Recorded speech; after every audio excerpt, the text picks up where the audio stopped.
Não se preocupe se a sua fé estiver enfraquecida, Cristo valerá. Ele vai ser o seu socorro bem presente na hora da angústia. Bom dia, queridos, graça e paz do Senhor. Estamos aqui trazendo para você mais uma lição da nossa escola bíblica discipuladora, estudando nossa revista Palavra e Vida da Convenção Batista Fluminense. E hoje, a lição de número 9, estamos terminando o ano, terminando o trimestre, terminando a nossa revista deste ano. O nosso texto de hoje, segundo aos Coríntios 1, do verso 1 até o capítulo 2, verso 17. E o tema da nossa lição é consolação e consolo.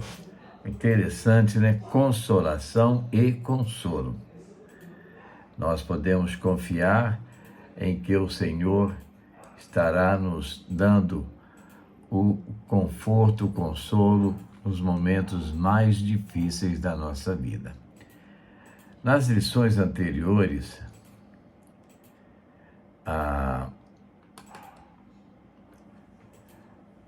nos debruçamos sobre a primeira carta aos Coríntios.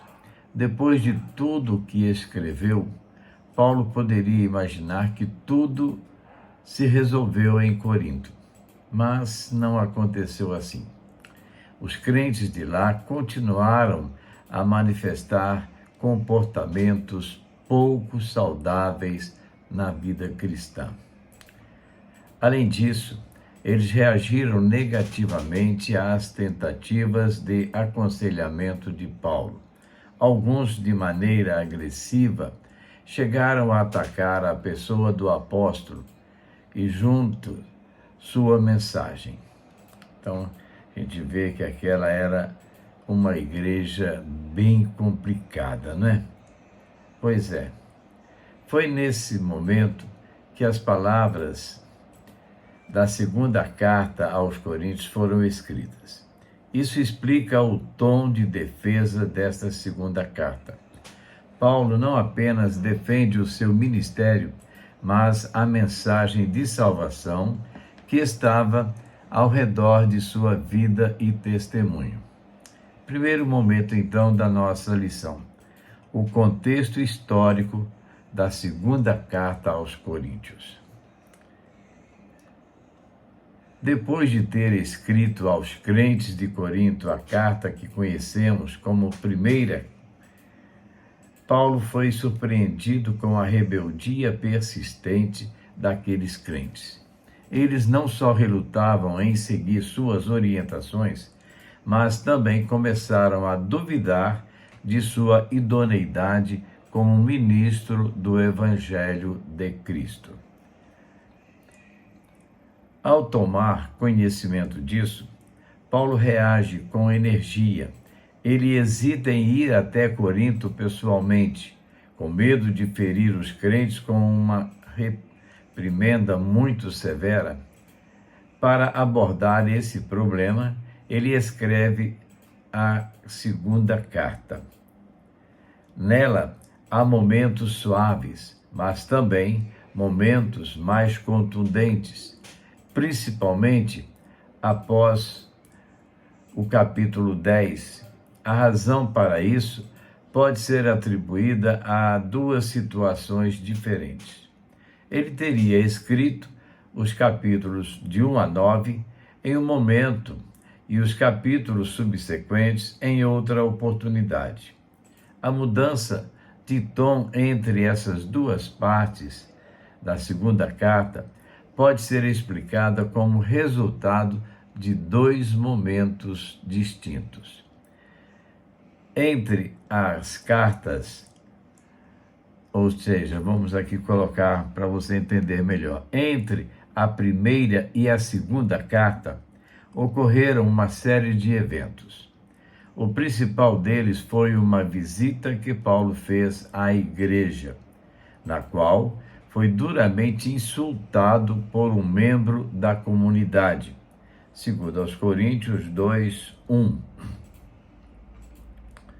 Depois de retornar a Éfeso, ele escreveu o conteúdo que provavelmente encontramos em 2 aos Coríntios 10:13.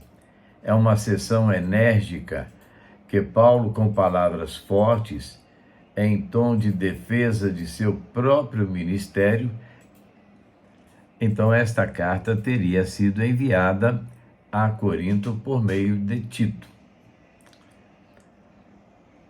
Essa carta, segundo aos Coríntios 10:13, provavelmente é a carta de lágrimas mencionada por Paulo em 2 aos Coríntios 2:4, ou seja, essa carta é escrita em meio a muita tribulação e angústia do coração, com muitas lágrimas. Não seria a nossa primeira carta canônica, mas a parte final da segunda carta escrita, os capítulos 10 a 13. Depois que Tito visitou a igreja e trouxe boas notícias, Paulo escreveu uma carta de reconciliação, em tom muito mais ameno, que compõe a parte inicial da segunda carta aos Coríntios, de 1 a 9. Não se sabe ao certo o motivo da fusão das duas cartas em um único documento, ou mesmo quem inverteu a ordem, mas isso não seria difícil em uma época em que os documentos eram preservados em rolos manuscritos. Não há dúvida, entretanto, de que ambos os textos paulinos foram escritos no mesmo ano, separados apenas pela ida e volta de seu jovem discípulo. Segundo ponto, o Deus de toda consolação. Após a saudação inicial, a carta dá lugar a uma belíssima bênção. Nela, Paulo introduz o tema do consolo. Deus é o Deus de toda consolação, que nos conforta em toda tribulação e nos impulsiona a consolar os outros aflitos com o mesmo conforto que recebemos. 2 Coríntios 1:4. O termo consolar, em grego, não se refere apenas a animar alguém, mas também a conceder energia. Paulo utiliza a metáfora de dar partida e em um carro com bateria descarregada para explicar esse conceito. Assim como um motorista amigo energiza a bateria descarregada de outro carro, o crente fortalecido por Deus compartilha esse fortalecimento com aqueles que necessitam. Isso reflete o consolo esperado por Paulo, onde aqueles que receberam fortalecimento divino podem fortalecer os outros. Há uma conexão intrínseca entre sofrimentos e consolo. Deus não permite que seus filhos enfrentem mais do que podem suportar. 1 Coríntios 10:13. Paulo também escreverá em outro lugar: sabemos que todas as coisas cooperam para o bem daqueles que amam a Deus, daqueles que são chamados segundo o seu propósito. Romanos 8:28. Paulo se referirá em 2 Coríntios 8 a uma aflição específica que enfrentou na província romana da Ásia, possivelmente na cidade de Éfeso. Embora ele não dê detalhes, é tradicionalmente entendido como uma enfermidade grave que o apóstolo enfrentou, chegando ao ponto de temer por sua vida. No verso 9, Ele aponta que a razão para essa experiência quase fatal foi a providência divina, a fim de que não confiássemos em nós mesmos, mas em Deus, que ressuscita os mortos. Terceiro momento: os dois lados do Evangelho. A seção que se inicia em 2 Coríntios 1:12 se estende até o final do capítulo 2. Nela, Paulo explica por que demorou a visitar a igreja de Corinto, contando eventos que ocorreram durante sua viagem. No verso 14 do capítulo 2, ele utiliza a imagem de uma entrada triunfal militar em Roma para ilustrar os frutos do seu ministério. Essas paradas eram realizadas após uma guerra, onde o vencedor era o destaque. Na analogia de Paulo, Deus é o general vitorioso e os crentes são o despojo da guerra, sendo conduzidos triunfalmente diante do mundo. Paulo adota essa imagem para enfatizar que os crentes de Cristo não podem passar despercebidos, assim como uma procissão triunfal era impossível de ser ignorada. Da mesma forma, os crentes devem levar o aroma do conhecimento de Cristo a todos ao seu redor, porque nós somos para Deus o aroma de Cristo entre os que estão sendo salvos e os que estão perecendo, segundo aos Coríntios 2:15. A parada triunfal romana era festiva para os vencedores, mas indesejável para os derrotados, como os judeus levados por Tito para Roma após a Guerra Judaico-Romana no ano 70. Para o imperador, era uma representação de vitória. Para os judeus, era um sinal de morte. Paulo esclarece que o evangelho não agrada a todos. Para com estes, cheiro de morte para a morte. Para com aqueles, aroma de vida para a vida.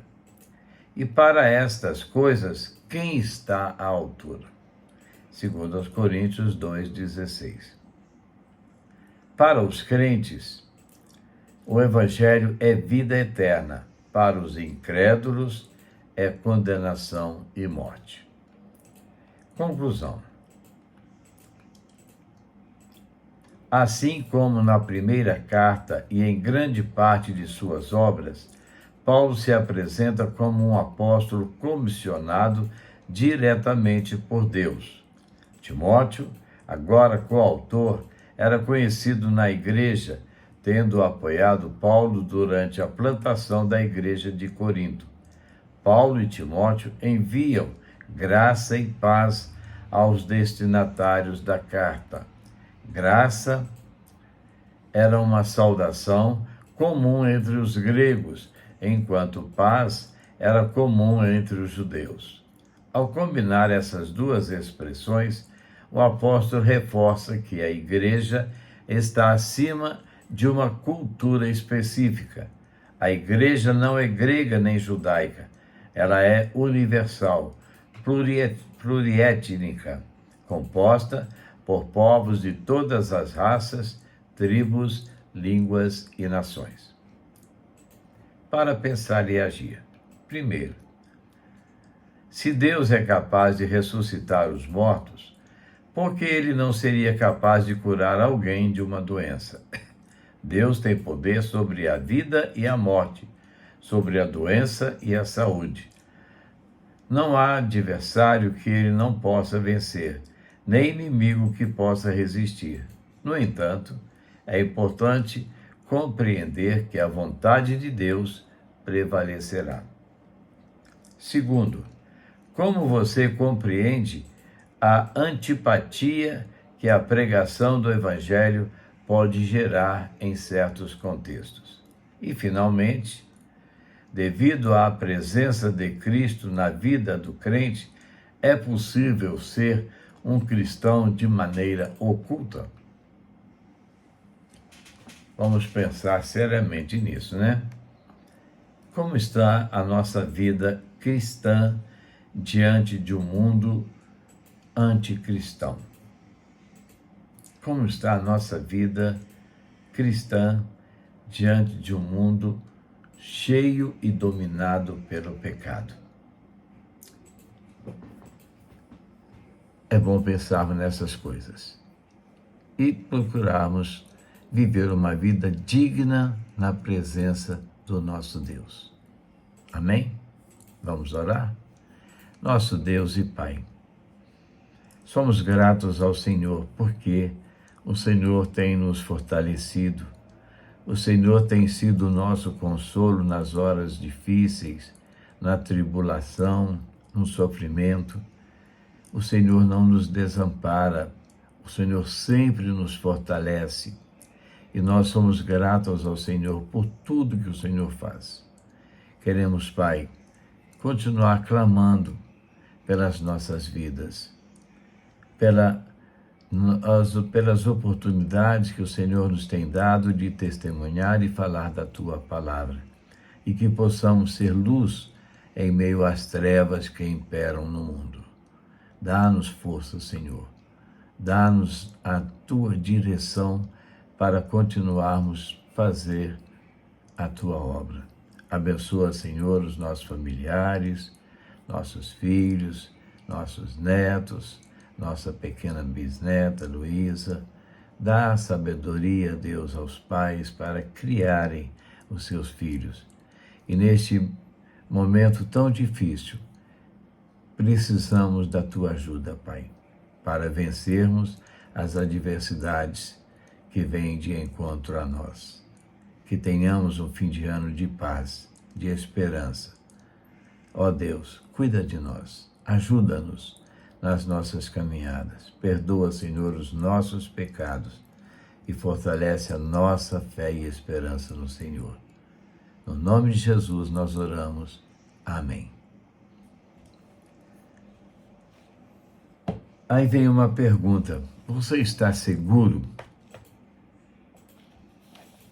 daquilo que você faz? Então vamos a uma melodia 314.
Que consolação tem meu coração, descansando no poder de Deus.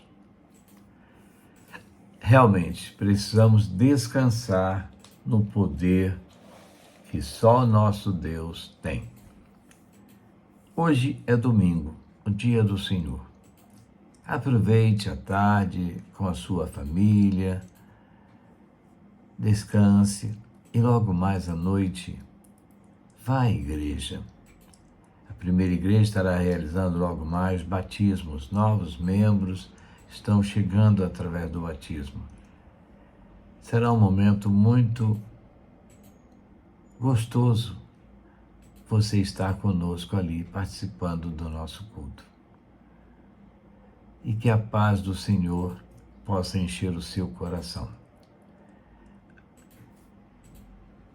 Amanhã, segunda-feira, se Deus nos permitir, estaremos de volta trazendo para você uma nova reflexão da palavra de Deus para a edificação das nossas vidas. A todos um bom dia na graça e paz do Senhor. E aproveite esse domingo, o domingo do Senhor. Viva para o Senhor e deixe Cristo habitar no seu coração. Ele vai trazer consolo para a sua vida. Amém? Que Deus nos abençoe.